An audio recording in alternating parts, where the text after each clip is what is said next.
Halo semuanya, balik lagi di channel Paman Tulis. Jadi di video kali ini kita nggak akan bahas soal ataupun materi UTBK tahun 2024. Nah, di sini gue akan coba untuk main game yang gue beri nama institusi dan sorry bukan institusi.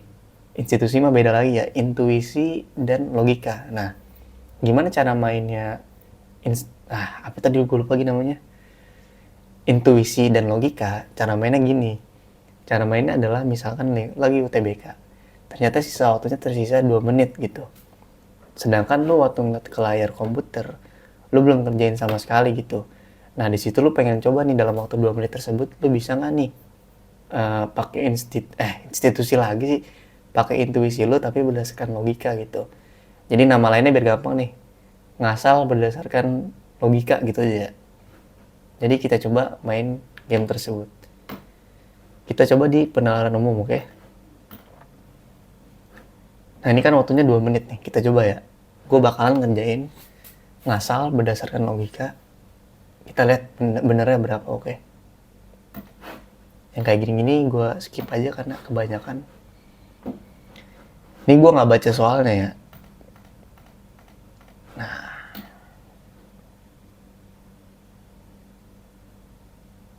Ini gue juga nggak baca soalnya.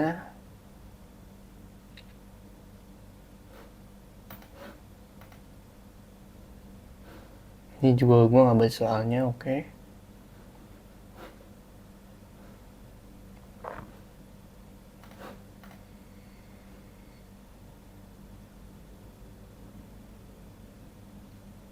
Oh, ini kayaknya kalau ini harus baca soalnya deh.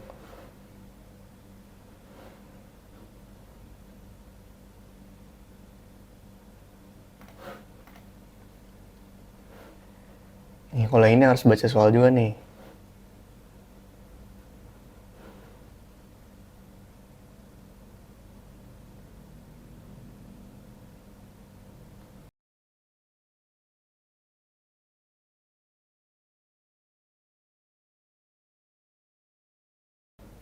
Harusnya gue acting kayak gini ya.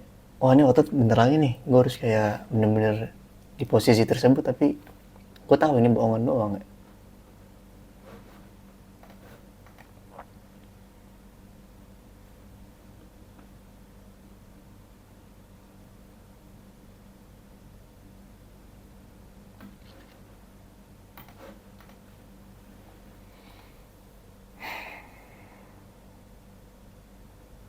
Yang ini mesti ngitung, jadi gue nggak bisa ngasal ya. Tapi kalau misalkan gue disuruh ngasal, mungkin gue bisa nih.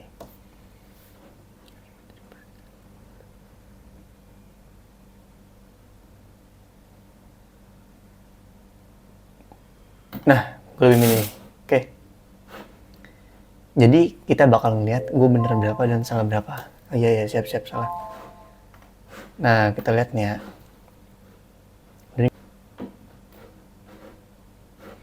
Jadi gue ada bener berapa, salah berapa ya. Ini 3 nggak usah dihitung. Yang 4 C bener, 1, B 2. Ini salah, ini 3 bener, 4 tuh. Oke, gue dari 10 soal gue bener 4 dari coba intuisinya ya. Ini nggak pure intuisi sih, tapi ini ada logikanya kan gue bilang tadi. Nah, gini. Kita bahas, oke? Kenapa gue bisa bilang ini jujur nih gue nggak bisa bacanya soalnya ini butuh waktu yang lama kan. Kalau yang ini kenapa gue pilih A semua? Karena gini, di sini ada 5 pilihan gitu, pilihan jawaban. Kemungkinan besar kalau kita pilih satu doang nih semuanya, pasti kan kita ada yang bener kan. Ya kalau misalkan ternyata kita jawab ini semua salah semua nih, berarti kan yang ngasih jawabannya kan, yang bikin soal kan jawabannya kayak gini semua ya. Itu hampir mustahil banget lah. Pasti dia ada variasi gini. Nah, misalkan kayak gini jawaban yang bener nih. Tapi kita pilihnya di sini nih. Di sini semua. Berarti kan kita bener 3, salah 2. Itu lebih kepada nggak salah beneran sih ya. Tapi pasti ada yang bener lah, maksudnya kayak gitu. Nah, sekarang tuh bahkan gue yang ini jawabannya bener 3 dibandingkan salahnya. Salahnya 2 doang kan. Nah, berarti gue untung 1 tuh. Nah, ini 4C. Kenapa gue bisa jawabnya yang C? Karena di sini gue nggak baca soalnya, sekali lagi. Karena ketika gue baca di bagian jawabannya, ini tuh nggak masuk akal gitu. Sebagian siswa tidak meraih nilai ujian tinggi apabila berdisiplin dalam mengukur waktu. Nah, secara logika, misalkan kalau dia nilai ujian yang nggak tinggi, kemungkinan besar dia nggak disiplin dalam mengatur waktunya. Yang ini, sebagian siswa meraih nilai ujian tinggi apabila tidak berdisiplin dalam mengatur waktu. Nah, ini juga sama, nggak sesuai logika, harusnya ya nggak.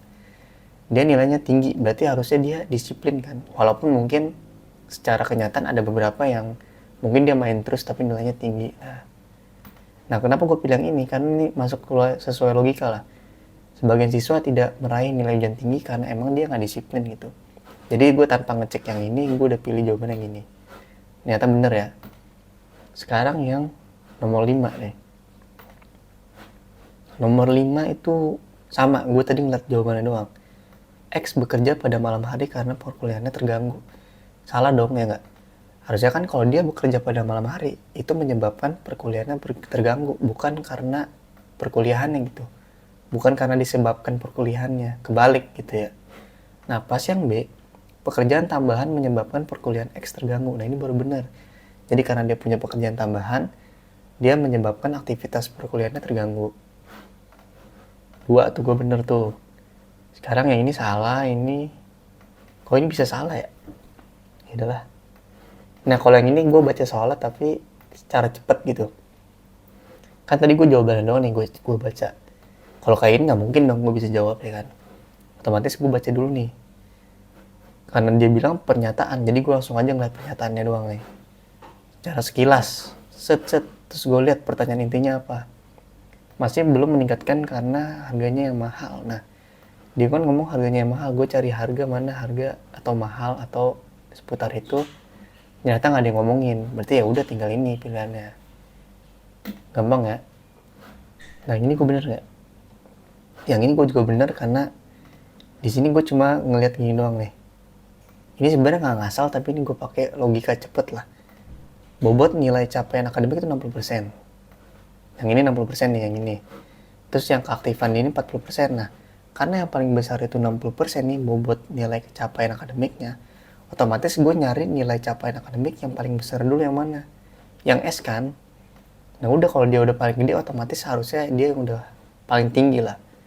Kalau misalkan kita lihat lagi nih, sebelahnya 8. Yang lebih gede dari 8, 10. Tapi 7-nya lebih kecil. Yang ini 9 nih. Ini 9, nah ini rata nih.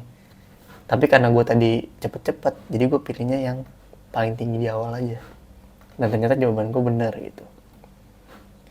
Yang 9 gue tadi udah pede bener loh. Karena pemikiran gue nih, nah gitu kan. Karena pemikiran gue, kalau misalkan tahun ketiga itu dia dari modal dan pendapatan itu ada 3 bar bedanya.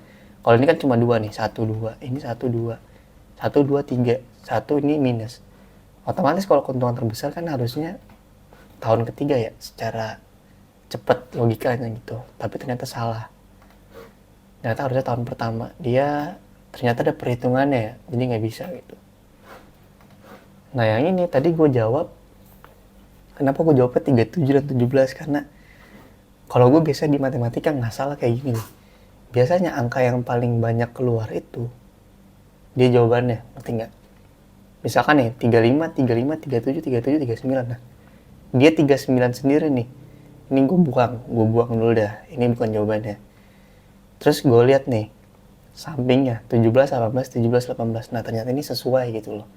Jadi imbang gitu, 17 ada 2, 18 ada 2. Terus ini 35 ada 2, 37 ada 2. Imbang kan? Nah, terus gue pilihnya kayak gimana? Gue lihat angka yang paling banyak keluar apa? Angka 7 kan? 17, 17, 37, 37. Nah, 7 ada 4. Yang 8 cuma 2, 5 cuma 2. Otomatis gue milihnya antara 37 dan 17 atau 37 dan 18. Nah, antara 2 ini nih. Sekali lagi gue pilihnya angka yang paling banyak keluar yaitu 37 dan 17. Ternyata yang benar adalah 35 dan 18. Jadi itu sebenarnya bukan sesuai logika. Jadi mungkin sekian aja video game lagi kan. Video coba-coba nebak jawaban UTBK di tahun 2024. Menurut teman-teman apakah ini worth it untuk dicoba nantinya? Kalau misalkan ada yang lulus pakai cara kayak ini, nanti bisa di chat di kolom komentar, oke? Sekian dari video Papa Tulis, sampai jumpa di video berikutnya. Terima kasih.